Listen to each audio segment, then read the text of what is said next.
bonjour chers amis internautes tey Leral.net mi ngi fii Parcelles Assainies unité 9 c'est benn jeune artiste comédien bi nga xamante ne ràññee nañ ko à travers les réseaux sociaux plus précisément à travers YouTube Facebook entre autres ñu bàyyi ko mu nuyoo daal di ñu bàyyi ko mu présenté wu daal di nuyoo mbokku internet Leral.net yi salaamaaleykum Mahfouz.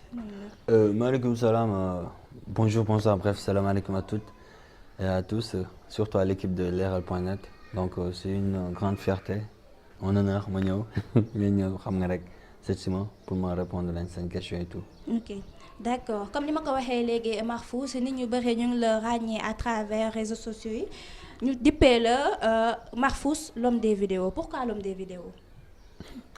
en fait je dirais gars yi bon ñoo ma tuddee l'homme des vidéos parce que xam naa dañ gis ne bëgg naa vidéo ba pare. pas seulement bëgg naa vidéo peut-être li ma ciy def ak ni ma ciy demee sama feeling sama style et tout tu vois donc am benn jour quoi je me rappelle bien ma des ak benn waay xamul sama tour quoi noonu mais xam na ne maa def vidéo mu ne ma l'homme des vidéos yi et du coup après tour boobu jour boobu laa commencé dégg. kon tour boobu foofu la jógee. foofu la jógee quoi. ok tey jii idée bu noble boobu c'est-à-dire à vouloir faire plaisir aux gens tey jii idée boobu nan la dikkee à vouloir faire la comédie. comme j'ai l'habitude de le dire toog ak ay pot nii di tooñ jigéen ñi naan jigéen la moo tax bu ñuy dugal photo naan nii seen manière yi tu vois. nekkati am na ku ma doon caméra après un jour mu dugal ko Facebook gars yi di seetaan di reetaan naan waaye il est marrant c'est cool yaay booy continuer les genres yooyu ma ne xam nga kon ne après amoon ay idée may def di tenter comprendre nga ba après gars yi commencé ma ko xamee c'était dur nag au début mais après. bon par la suite c'est la dem ba xam na rek yàlla moom bu lay jàppale si dara moom doo comprendre. depuis combien de temps yaa ngi évolué ci. fin 2013 31 décembre 2013 parce que 1er janvier 2014 laa def sama première vidéo jour boobu ba tey jii je fais des vidéos. est-ce tey jii balaa nga doon intégrer milieu comédie bi est-ce que avant amoon nga nit ku nekk balaa ngay dugg ci dara di nga am benn idole di nga am kenn ku la inspiré est-ce que amoon nga idole wala c'est quelque chose qui est venu naturellement noonu. je dirais que c'est quelque chose qui est venu naturellement parce que man à vrai dire li ma doon seetaan ay comédie bëriwul sax comprendre nga bëriwul noonu mais ku nekk tamit am nga ñooy béggee ñoo xamante ne même si loo nekk après il te pousse à les rejoindre comprendre nga am seen niveau genre moom sama idole ñaar sax laa mën a wax laa am idole si vidéo mooy Leonardo DiCaprio ak Alvin Johnson comprendre mooy Nick Cannon ak Alvin Johnson quoi.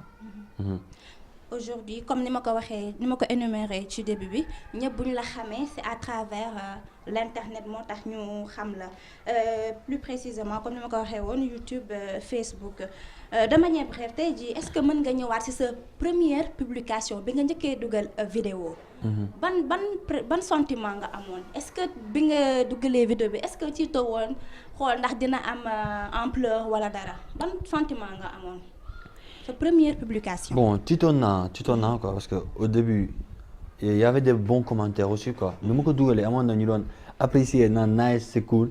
mais am na yoo xam ne waaw kii dafa def xanaa wérul parce que sama yaay de passage kooku maman tu vois moom France la nekk xaritam dañ ko naan woon naan xanaa sa doom dafa dof.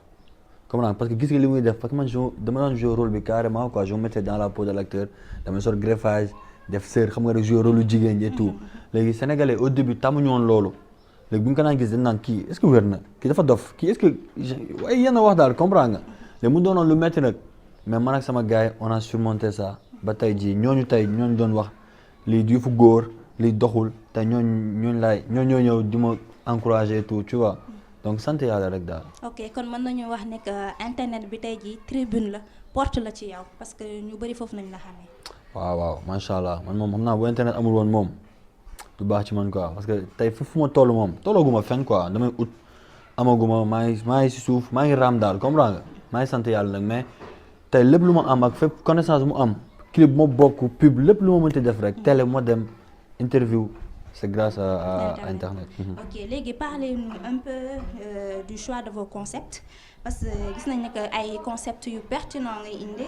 est-ce que tey jii sa concept bopp yow yaa koy imaginer sa bopp wala am na ñu nekk sa ginnaaw ñu lay proposer parfois yenn concepts yi parce que dañuy gis ne dafay am benn originalité bu nga xamante ne.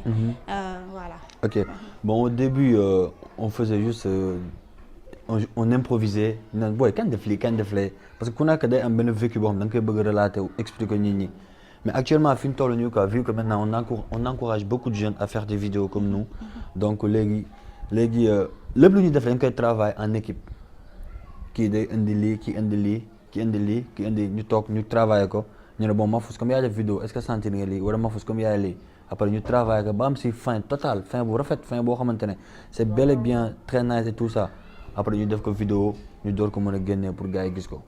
comprendre mais on travaille ça nekkul man kese quoi y a des hommes de l'ombre. donc c'est un travail de groupe. oui c'est un travail de groupe avant moom dañuy improviser ak benn téléphone. ñëw rek teg filmer dugal. lu ñu si am baax na mais léegi nii moom puisque léegi affaire yi c'est suivi daal macha allah gars yi dañ koy xaar di ko seeraan. tu vois donc. ok d'accord léegi ci wàllum comédie boobu lay des yan relation nga am ak yenn comédiens yi plus précisément seen anciens yi est-ce que tey jii Mahfouz mu ngi dem di leen côtoyer pour ay conseils wala pour puiser seen savoir voilà tes relations avec les comédiens plus précisément les aînés.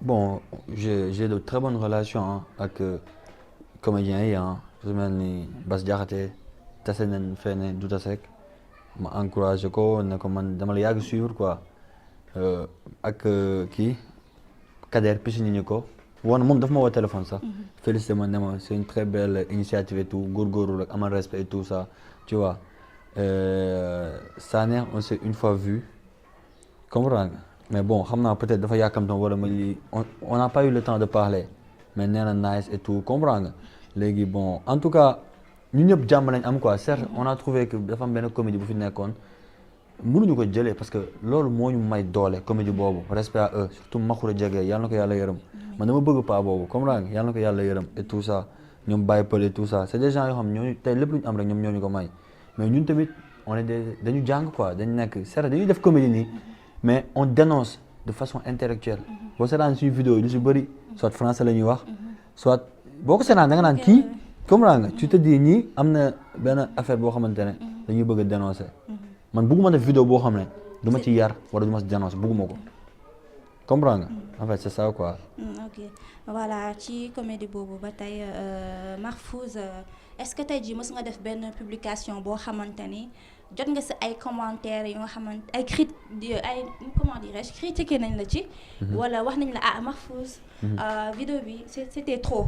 c'est exagéré wala genre yooyu est-ce que jot nga ay genre critique yu mel di nga jot ay critiques comme ça. mais je pense que loolu su ma ko jotu woon xam naa peut-être du ma yegg fii quoi.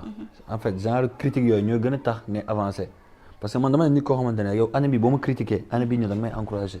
man loolu sama doctrine man loolu laa gëm. parce que parfois on voit ci ay séries. yi nga xamante ne comédiens parfois dañuy xaw a déraper. parfois ñu ngi dégg ci ay insultes. wala genre yooyu alors que yéen vous êtes censés sensibiliser. ok donc xam nga dafa am lu bëri loo xam ñu bëri xamuñu ko. mooy théâtre fan la jógee théâtre Angleterre la jógee tu vois donc ki koy def dañ naan parce que le public les gens am na ñoo xamante ne mënuñu woon capter message yu buur yi lancé parce que buur bu doon lancé message ne fii ku fi romb saw fi dañ lay rey boo ko waxee public bi ñoom duñ comprendre léegi tu prends excusez-moi du terme tu prends un idiot pour qu'il parle aux idiots excusez-moi du terme genre maanaam. benn nit bu jël comment buy dem pour ñu comprendre maanaam comédie c'est une façon de lancer des messages état mën naa ko wax fii ak 10 ans 15 ans même ñi def campagne ay présidentielles dañuy ànd ak ay comédiens parce que ñi dañoo stressé wu ñi pour ñu reetaan foog nga pour ñu voter la sax foog nga reetaan loo leen ba pare est-ce que comprendre nga lépp ça passe maintenant par la comédie reetaan loo leen déstressé leen pour lii donc affaire critique yi ma doon wax nii léegi pour revenir un peu à fi ñu nekkoon man dama ne ni koo xam ne boo ma critiquer année bi man je ferai tout pour année bi ñëw doo ma critiquer comprends nga léegi déjà am na benn vidéo ma dugal temps yële dugal ko vidéo bu def buzz vidéo bu garaaw ma dugal ko gars yi ne vidéo yi man mënu ma def genre vidéo yooyu parce que ñoom bañ Mahfouz lañ tam Mahfouz bi auditeur Mahfouz def affaire yuuxu comprends nga léegi Mahfouz mu ngi commencé laal affaire acteur tuuti comprends nga léegi ils se disent que non kii da ko sàcc kii du Mahfouz et tout ça mais c'est des choses yoo xam ne ça pousse à aller de l'avant parce que am na affaire yu ñëw quoi affaire yoo xamante ne incha allah dina ñëw. kon daal mën nañu la xaar ci yeneen rôle. maanaam bon presque boo xoolee sama palmarès. nga xool sama vidéo yi ma def yëpp. man presque man lu ma deful amul. ku dem ba def Tom and Jerry. version humaine version africaine Tom and Jerry.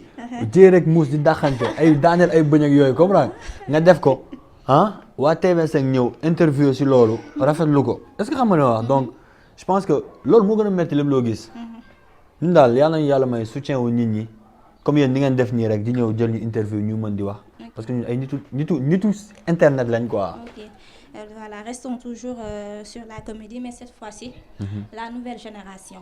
Récemment, les gis Doudou def na ben grand show au Théâtre National Daniel Sorano, autant pour moi. Vraiment quelque chose qui a marqué. Voilà, quelles sont tes relations avec Doudou? Et est-ce que mën nañu xaar ben événement bu mel noonu venant de vous? Bon, Inch'Allah, tout est possible. Hein? En fait, nous avons des affaires yu bari. Bon, ma relation avec Doudou, c'est un frère. Dem rek ñoo nekkoon, tu vois. Ñu déggante mu ne ko gëm boppam moom tamit di liggéey may liggéey. C'est-à-dire ñu bëri nañu fa ne maam moom ñoo bokk groupe. Il a son staff à part, j'ai mon staff. Mais dañoo sekk jàmm.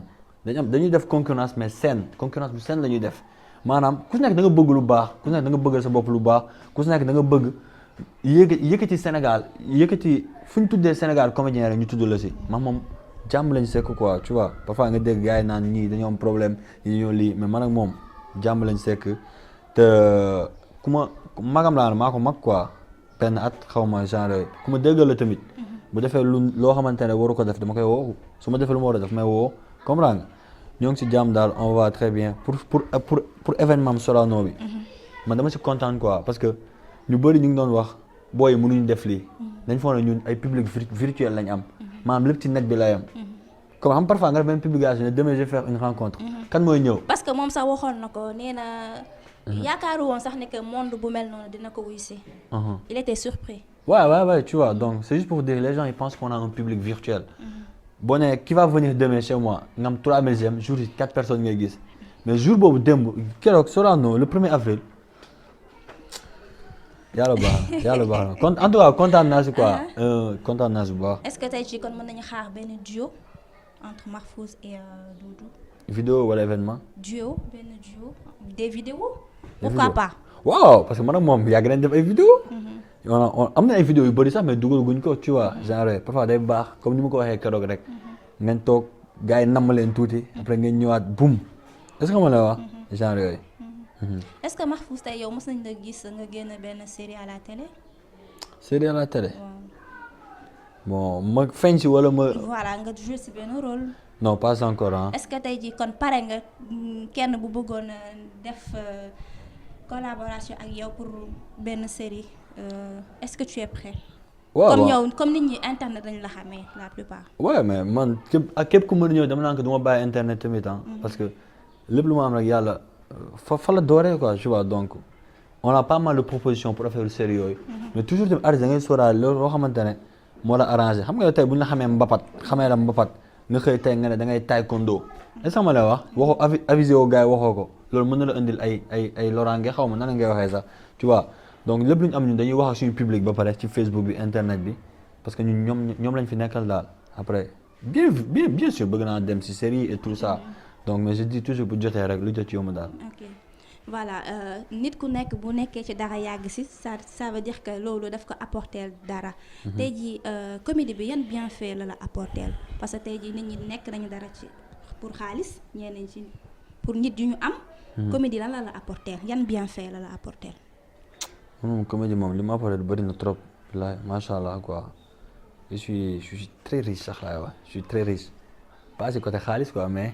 si côté connaissance ak ay nit yi ma am quoi man parfois mag yi naan nit yi bu ñu ut xaalis yi utal nit man dama bëri ay nit yoo xamante ne tu vois ñoom dama forger benn union man ak ñoom quoi fii ba Rio de Janeiro am naa ay groupe yu bëri groupe bu nekk daal comprendre parce que soo nekk sama gars yi ñoo siy nekk donc pour dire comédie apporté na ma lu bëri muy nit muy leneen ak leneen xaalis moom ñoo ngi sant yàlla rek ñoo ngi sant yàlla quoi on nage pas dans le bonheur mais ça va quoi alhamdulilah ñoo ngi sant yàlla bu baax et que na nit ñi continuer di ñu soutenir rek parce que on sera toujours là pour eux et puis xaadiw ñu daal. quels sont vos projets. mes projets. waaw à l'avenir lan ngay waajal say fans genre yooyu noonu internet yi. kon leen ma Facebook Instagram Snapchat ak YouTube di ngeen gis li may wax. waxoo wax ji de xam naa li ñuy waajal moom bu ñu waxee fii moom. waa ñamal ñu ci waxee fii moom suba. waa Hollywood. waa Hollywood. dañoo jël seen reportage bi yóbbu ko. mais attends juste pour tes fans quand même nga ñamal leen tuuti rek. bon ñoo ngi waaj affaire yu bëri ah déjà vu que Tom et Jerry dafa nekkoon en pause. ñoo ngi indi en force Tom et Jerry. parce que dafa nekk loo xam ne ñëpp ko bëgg daal. comprendre nga ñoo ngi indi maa ngi indi beneen facette Mahfouz. beneen Mahfouz boo xam ne gars yi tàmmuñu ko. maa ngi indi Mahfouz boobu parce que nit mënoo dëkk ci benn affaire rek.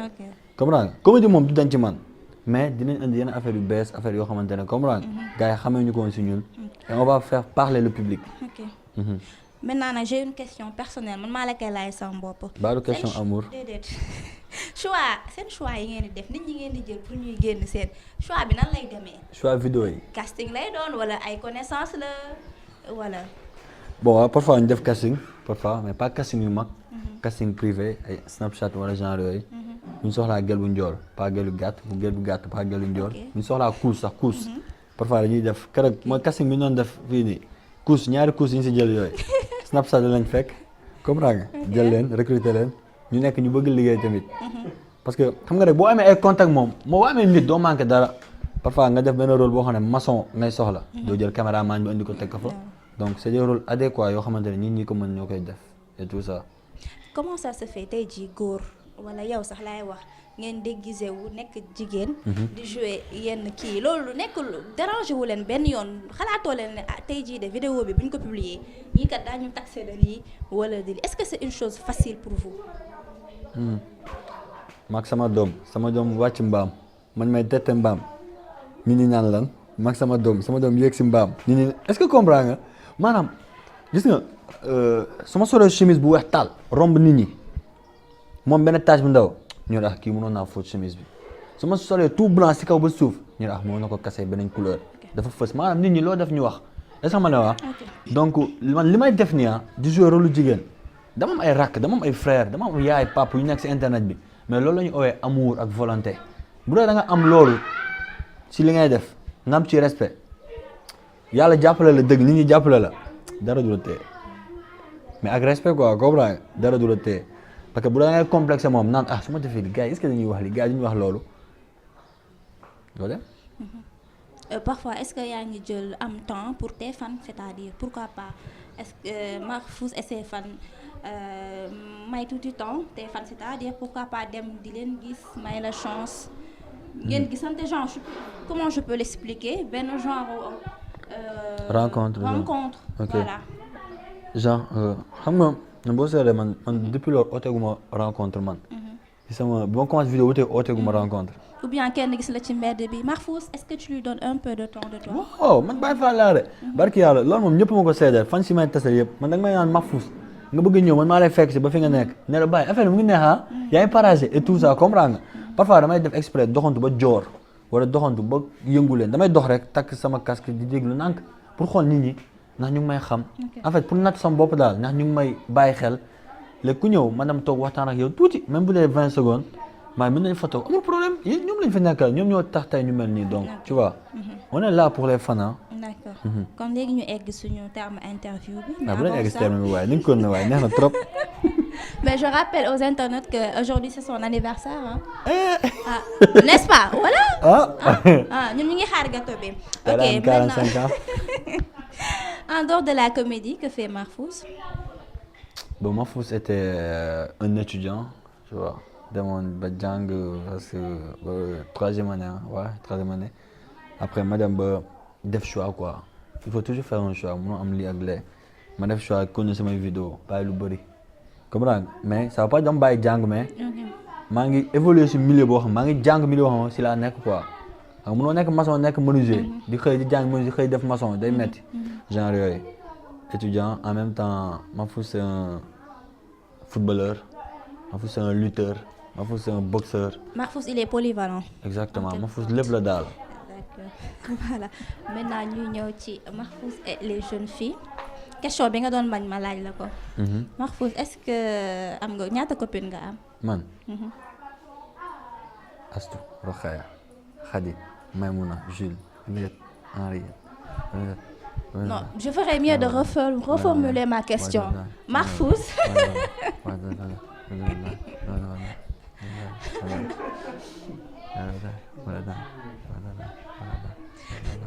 Mahfouz day na non je pense que man maa war a reformuler sama question bi Mahfouz. ñaata gel nga am. benn gel laa am. benn gel nga am muy vidéo. muy vidéo. vidéo rek laa nopp moom rek laa bëgg keneen ku ñëw ñaareel nga. yaa wax loolu. est-ce que xam nga li wax keneen ku ñëw ñaareel nga parce que xam naa ne vidéo du ma wor. kaw raay. kon da nga bëgg wax ne jigéen ñi dañoo waraate xanaa kon tey jii tu n'es pas prêt à épouser une respect aux femmes. man damaa bëgg jigéen xam nga lu tax parce que ñooy suñuy yaay ñooy suñuy maam. wax ji du loolu de man doo ma jaaxle ak jigéen ji de. wax ji du loolu de wax ji du loolu dama ne Mahfouz xanaa pare woo pour takk jabar yow. ah kañ ku la wax man xam nga yaa ngi ma naan xanaa pare pour takk jabar. waaw ku la takkuma jabar. non dama xam ne boo amoon jabar dinaa ci xam dara. da nga fiy ñëw yow. non mais dama lay suivre. foo ma suivre. man fi ñaata artiste ñoo fi takk jabar fi ñaata artiste ñoo fi takk jabar te kenn xamu ko. ah bon. ma la ma jabar. man ma takk jabar. am doom. sama doom am non safara xam arrière amaguma jabar bref amaguma jabar. ok Mahfouz léegi petit mot pour jeunes yi nga xamante ne peut-être que tey jii ñu ngi leen di gis ku mel ni yow Doudou bëgg tey jii topp seen tànk ban message nga leen di lancer. su ma ne ñaar ñi toog Azou ak Fou ak Tafa. ak ñeneen ak ay Paul ñeneen ak ñeneen ak ñeneen tout le temps fii la ñuy yendu quoi man dama leen di wax toujours ñu am respect gëm li ñuy def parce que ñun bu ñuy commencé lii gisuñu si woon kenn ku koy def xam nga ñoom dañoo commencé di am cible naan comme kii laa bëgg mel wala comme ñii nañ am respect jàpp ci dara bañ bàyyi dara mu nga comme dañuy door a door quoi mën nañ jàngi bu ñu wàccee dimanche tu as un temps de 2 heures de temps nga def sa benn vidéo nga posté nga xëy jàngiwaat parfois succès da lay ëpp doole quoi mu nga am foo toll nga am ay vues nii rek commencé fond bu àdduna bi doon wàcc da nga koy téye genre yooyu jeunes yi daal nañ am respect képp ku bëgg a def vidéo moom les portes sont ouvertes mais liggéey volonté ak respect rek moo lay mën a tey yóbbu fu sori loolu laay wax jeunes yi quoi. est-ce que tey jii mën nañu xaar fii on sait jamais ay at ci kanam Mahfouz ubbi benn école de formation pour la comédie wala. pour am naa école sax rek mais ay këyit laa amul. ay këyit. këyitu école yi rek laa yorul mais wóor na yàlla xoolal booy yi fii ñëw yëpp fii si affaire vidéo ah. day ñëw bëri macha allah laa la wax comprendre mais booy foog après ñu imprimer këyit quoi yóbbu ko BZA comprendre protéger école beeg genre yooyu parce que gars yi chaque jour ñu fii ñëw naan ñu bëgg a def vidéo et tout ça donc tu vois que affaire mu ngi am impact. ok donc leral.net fii tribune la pour nga wax sa këyit yooyu noonu. nga dénoncer pour. bon man ministre de la culture lay adressé message. ngir yàlla rek jox ñu ay këyit. ñu jox booy comme ça affaire yi gën a lii daal comme fii lay leeree ah. mu leer quoi. fii la leeree ok Mahfouz egg nañu nag suñu terme interview mais balaa may tëj nag. dégg naa ko mën na maye nga. paa bi daa dugg si kër mbër yi xolo dafa tëb rek dal quoi fekk mbëri di entraîné paa bi taxaw ñëw rek tëb ne pët gars yi naan ni gars yi tourné ko nii yow looy def fii. booy si koñ bi ne ñëw ne mënuma tëb ñoom laa doon wax ne du ma mag quoi comprends nga moo tax comprends nga léegi paa bi war a dellu nag si léegi saa nuyu gars yi buntu bi gars yi nag dellul Mahfouz day na léegi tëjal ñu bàyyi la nga tàggatoo ak mbokk internet leral.net yi. man tëj mot de la fin quoi. waaw sa mot de la fin. fin. non loolu dama koy bañ mot de la fin dama koy bañ dama lay bàyyi nga tàggatoo ak sa fans yi ak mbokk internet leral.net yi. bon d'abord maa ngi leen di féliciter yéen si liggéey bi ngeen def parce que man dama leen di suivre man tamit tu vois donc lépp lu ñu leerul woon Europe ak feneen ak Sénégal ba Sénégal leer nañu léegi quoi tu vois donc vous faites un très bon boulot macha allah kontaan si yéen seen liggéey bi ngeen di apporter à tous les Sénégalais de la diaspora à presque yéen daal yéen a gën a lii daal ma comprends nga yéen seen leer na nañ daal di remercier ñëpp ku may seeraan ku may bëggee Mahfouz képp koo xamante ne yaa ngi Sénégal Japon Pout Matam Ziguinchor unité 9 unité 10 fépp daal di sant ñëpp daal Bécaye bàyyi ma sant rek ñu ngi sant xolo maire bi jaay fondé si koñ bi bu ñuy def vidéo pa bi ñuy aal koñ bi fee comprends nga borom tànganaa bi yëpp daal ñu ngi sant ñëpp comme fii la lépp di leeree donc merci beaucoup continuez leen à voir à regarder Mahfouz à soutenir Mahfouz à kiffer Mahfouz yeneen affaire yi ngi ñëw Tom and Jerry moo ngi ñëwaat ak ay accoutrement am ay jéego ay yeneen ak yeneen daal moo ngi ñëw incha allah merci leer na Voilà, chers amis internautes, tey fii la woon Parcelles Assainies unité 9 j'espère que nag bëgg ngeen fan su Mahfouz yi tey moom toj na fi macha allah donc rendez-vous très prochainement sur www.leral.net. yow fàttali naa la wax sama tent bi gars yi la moo tax ma tent. ma ne fàttali naa la sama gars yi la moo tax ma tent. ma commencé béjjaaw mu ñuulal ba sonn ñuulal ma tent ko mu jaune te du deñ quoi parce que xam nga rek xale bu ndaw commencé béjjaaw. ma ñuulal pour yow tent bi dina nëbb béjjaaw yi. da ngay nëbb kay instant yii xoolal keroog dafa jaune bu gars yi waxee instant xam naa yi mooy sonn quoi yi mooy commencé weex yi moom dama koy def bu bleu. waaw Mahfouz am na benn question bu ma la laajul sax. say début karaw gi. ay début wax nga dëgg dama woon karaw rek. karaw gi lu tax nga génnee léegi look bii nii. mooy li ma la wax rek man je suis imprévisible man mën naa xëy sa watu ndal bugguma nit ñi ne man nii laa mel. kon daal fu nekk ngay fële. wóor na yàlla fu comprends nga yàlla dafa ma en fait vanté wu ma mais dama je dirais que yàlla moo may loolu man mën naa génne fu ma neex comprends nga forcé wu ñu dañuy xëy rek da ngay teg rek mu dem est-ce que comprends nga da ngay teg rek mu dem quoi.